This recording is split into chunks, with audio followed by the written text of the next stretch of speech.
Greetings. Welcome to Growth Hacking Show, where we bring founders, serial entrepreneurs, directors of the companies who are sharing the proven success secrets, how they're growing their company, how they're helping their clients, and at the same time, they're also sharing their top 3 missteps, what not to do, so that way you can learn from their mistakes, so you don't have to do those mistakes yourself. So for that one, you have to stay tuned for this very special guest today. In case you don't know me, my name is Mohammed Siddique. I am the host of a Growth Hacking Show and the co-author of New Success Secrets, available on Amazon. Today, I have a very special guest, Randy Riemersma. He is the president and managing partner of Span the Chasm. They help B2B companies to drive sustainable sales growth, from prospect lead generation to improve the conversion to, and then how to actually sell more after once you even get the client, customer and a client, first sale and the second sale and third sale, whole complete cycle. That's the key. If you can improve your B2B sales cycle, you can, you don't need too many customers. Let me tell you that, because easily we are more focusing on getting more leads. Me too. I'm included myself in that one. We need to get more leads. However, we are not focusing on how to convert and actually retain them for a longer time, increase the customer lifecycle value. That's where my special guest comes in this picture. So that way I don't go for too many leads. I in fact complete the cycle in a more profitable and top line revenue. So without any further delay, please join me to give a warm welcome to Randy. Randy, welcome. Thank you, Mohammed. Great to be here. Randy, let me start with this. Where were you? What happened? Who you were surrounded with that inspired you to get into helping B2B companies to grow their sales? Well, thanks, Mohammed. Yeah, where was I? I've had a very fortunate career, part lucky, part hard work, part investing in myself. But, I'd come through a couple of successful exits, and I was working at a large software company, having a great time, making a good living. And I had this realization, which combined a couple of, I think, unique things around me to start Span the Chasm. I realized in the exits that I was able to go through, meeting a lot of VC, PE, and angel investors, there are a lot of companies out there that had really good ideas, but were not getting a good market test because they didn't know how to sell well. So when you look at my background, I came out of college, electrical engineering, mathematics major, so I care about process and design perfection. I was also a TA during college with calculus and physics, so I care about teaching and lighting people up. And man, just 25, 30 years of sales experience, lots of scar tissue. So I pulled that together, best practices from a lot of different areas, and pulled that together under Span the Chasm, specifically to help smaller companies in that startup and growth phase to get a better market test. So they could get a real test in the marketplace and not die of self-inflicted wounds, but help them sell well, put together a methodology that was scalable, trainable, and repeatable, put together, do the right things the right way repeatedly. So we've been helping companies drive sustainable sales growth ever since. And again, as you said, why do we do this? We do it because I believe we will all be better served if more companies can get a fair market test. So that's kind of where we are today and how we got here. Thank you. Wonderful. I love the word repeatable. That means it's a proven process and anyone can do it once they have kind of mastered the process. Yeah. Yeah, it's one of the things we say, Mohammed. If we're going to do something twice inside of Span the Chasm, we build a process to prevent us from making mistakes and make sure we do it effectively and efficiently. Wonderful, wonderful. So before we get to know your nuggets and success secrets, we want to know what are the top 3 missteps to avoid to grow the business. So because mistakes are like more valuable to me than the success secrets. And you're going to limit it to 3, huh? Yeah, I was listening as you were doing the introduction at the front end that we can learn from each other's mistakes. Lord, man, I feel like I've made every mistake in the book. I think 3 that I would really encourage other people to be on the really on the lookout for. Number 1 is avoiding distractions at all costs.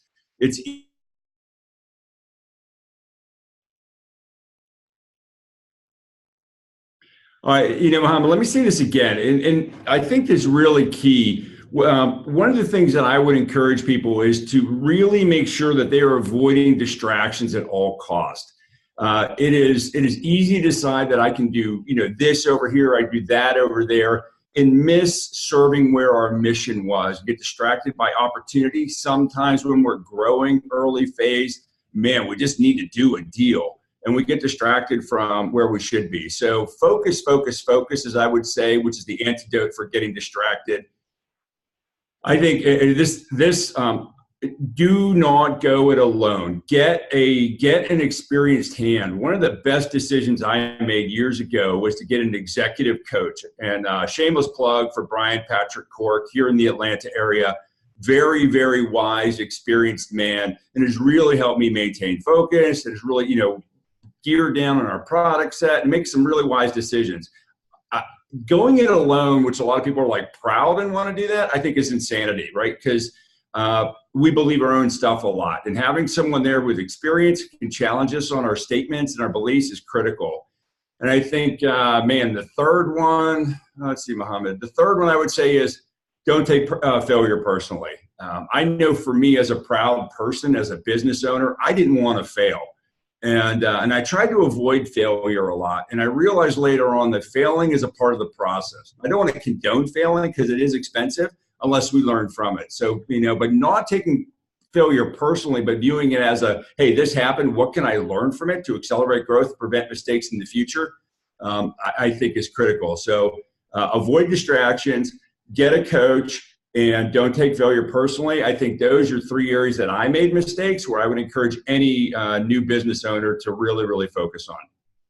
Wonderful. That's amazing. Don't go it alone. I love that one. I learned that. Yeah. It's very critical. So thank you. So let's move along. So these are your top three missteps to avoid. And now what are your top three success secrets to grow your business and to your client business from?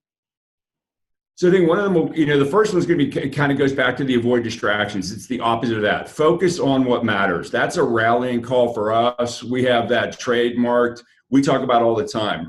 Focus on what matters and run to the truth. The reality is reality. And the things that we need to focus on, we need to spend 80% of our time on. And that's what we do at Span the Chasm. We ask ourselves, is what we're doing or about to do going to really help us either engage more prospects or serve our clients better? And we got some very strict things that we want to do around that. And we focus on making sure that we're spending 80% of our time or more on what matters. There's stuff that has to get done that, we just got to take care of. But really, if we can spend 70 or 80% of our time on what matters, we're going to be in great shape. The other one, stop doing unimportant stuff, even if it's urgent. How often does something urgent come across our plate and it turns out that it's actually not important? If you just take the mindset of asking yourself this question, is this important? And if the answer is no, even if it's urgent, it's still unimportant, stop doing unimportant stuff. We're focused only on doing important stuff, and that has helped us grow tremendously. And I think another thing I would say to focus on too is we always want to be better. Oftentimes it's better to be different. Focus on being different, not necessarily better. How can I do something differently that will get someone to a better end state? The better can be the result, and it's your differentiation. You can't spell differentiate without different, right? Is making sure that you're different. For us, as a sales development firm, we are maniacally focused on adoption. It's more important to adopt something than to teach something and have it not be put in place and inspected. So that's a big thing for us. And I'm going to throw in a fourth one. I know you asked for three, but I want to throw in this fourth one. Make sure that what you're doing is truly a mission. For us at Span the Chasm, helping B2B tech firms that are under $50 million a year or so drive sustainable sales growth, it's a mission for us. We feel almost called to do it, and that's what we wake up to do every morning, super excited. So if you're not missional about what you're doing, I would encourage you to look in the mirror and say, I wonder if I need to be doing something different. Wonderful. Thank you for the bonus one. The mission is very critical. That keeps you, you feel good about it on a Monday morning. That's what that mission will carry on you over the weekend. So it also helps, Mohammed, it also helps power you through those hard times. When you get punched in the face and something rough happens out there, feeling that it's a mission helps you power through the problems. Definitely. In fact, you caught my surprise question. I was about to ask you that one in a moment. How are you growing your company business right now? How are we growing the business right now? So we have grown the business very organically historically, referral-based business. We're very good at getting referrals from our clients, and that's been great. we're now transitioning into a point where, as we seek to get out of the early sort of, startup phase, if you will, to more of a growth and expansion phase, we're doing a couple of things very, very focused. Number one, everything that we're doing is ROI based. If we're going to make an investment, and everything is viewed as an investment, what is the return that we're going to get from that? Measure things versus feel. Sometimes things feel like the right thing to do, but we're getting much more analytic, which is really exposing some bad decisions that I've made in the past. There's a hint. The faster you can get some metrics in place, the better you're going to find out bad ideas very quickly. What does that look like? So very much investing in a market and marketing focus. Again, we've been very organic in our growth, but now we're going to be investing in marketing in a very measurable way, productizing our content to create better scale. We used to be kind of wild, wild west, build it on the run, if you will, but we're productizing our services much better now to make it easier. For number three, we're adding more personnel, more senior consultants to the team so that we can reach more clients and serve more clients and help them drive sustainable sales growth. So key measure, return on investment. Everything that we're doing is measurable, and that's going to go into three areas: marketing, productizing our content, and increasing our staff. Yeah, that's a great way to do it. And let me ask you another question, which is like, running a business is a roller coaster. Sometimes it's up and sometimes it's down. You maybe have seen, you're laughing at already. Yeah. So, you already hinted the answer. I just want kind of more robust answer. And that one is like, when you feel in a down moment in your business, what keeps you going? I think there's a couple of things. And number one, I truly wake up every day believing that what we do at Span the Chasm is a mission that we have to bring to the marketplace. So number one, it's mission based. Number two, I try not to let the moment take away the magic. And I look and I remind myself periodically, and I've got a list that I keep at my desk of companies that we have served and we have served well, and sing our praises so that when I'm feeling a little bit blue about what's going on, I can remember our successes. And I think the third one is going back to what I said about not doing this alone. When I feel down in the dumps about something, I can go back to my executive coach and say, dude, here's how I'm feeling. What do you think? And he picks me up, dusts me off, and he sends me back out there. So those are three ways I do it. And man, I guess the dotted line behind the scenes is, I'm going to make this work because I have no interest in going back to work for a real company. I would much rather do this than anything else in the world. Wonderful, wonderful. Thank you. As the Growth Hacking Show community, people who are watching right now, how they can support you? Pray for Span the Chasm. Pray for our success, and that we can serve lots and lots of companies. That's number one. Send us lots of leads. We always take that. SVPs of B2B technology companies. Nah, just kidding. I would much rather help. We are service focused at Span the Chasm, and we want to be a generous company. So I would say, the best way I can grow is by serving others. Life lived as an act of service is the most fulfilling life. So I would say, hey, to the growth hacking community, how can we help? I believe in positivity, and I'm a firm believer that in every moment, kind of a la Tony Robbins, in any moment there is good. So if anybody needs encouraging out there, give me a call, 404-307-3201, and let's spend 15 minutes. And if I can encourage you, that will help me by helping you. So that would be the number one thing I could do to be an encouragement to the rest of your community. Wonderful. That's amazing. Thank you so much.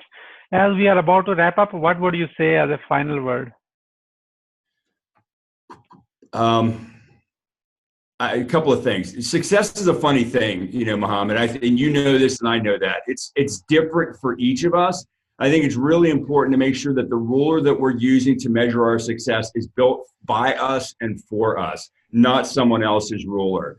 And once we got what that is, and we can define it for you, put all your energy around it. Never, never stop.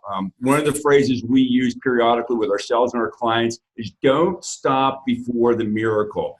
How often have you and I seen companies that quit just before it got amazing? Persevere, push through. Don't stop before the miracle. And remember, success is often found just on the other side of fear. It's going to suck sometimes. You're going to be afraid, but apples grow at the ends of the branches. We got to step out in fear to harvest the fruit that we want. So keep going on. And Muhammad, thank you very much for having me on this on your video podcast today. Very well said. Never gave up. That's what that is. Thank you so much, Randy, for sharing your wisdom with us today. On the behalf of Growth Hacking Show community and our entire team, we really appreciate you. This is Mohammed Siddique signing off from Atlanta, Georgia, wishing you good luck, good sales, and I do hope our paths cross again with another amazing guest. Until then, all best wishes.